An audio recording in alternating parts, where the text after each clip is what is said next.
はじめまして皆さん。フォズレラビビポルと申します。本日はお時間いただきありがとうございます。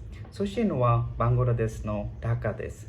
5週間ぐらい日本語を勉強してます。コンピュータサイエンス工学を専攻し、IT について学習しました。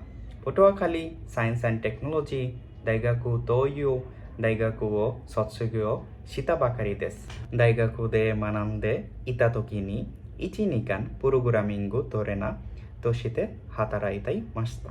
私はクイズプログラマーです。多くの国際プログラミングコンテストに参加しています。私は C と C++ と DSA と Python とダタベースでプログラミングすることができます。私は C++ が得意です。日本の IT 会社でソフトウェアエンジニアとして働きたいです。趣味はゲームと音楽です。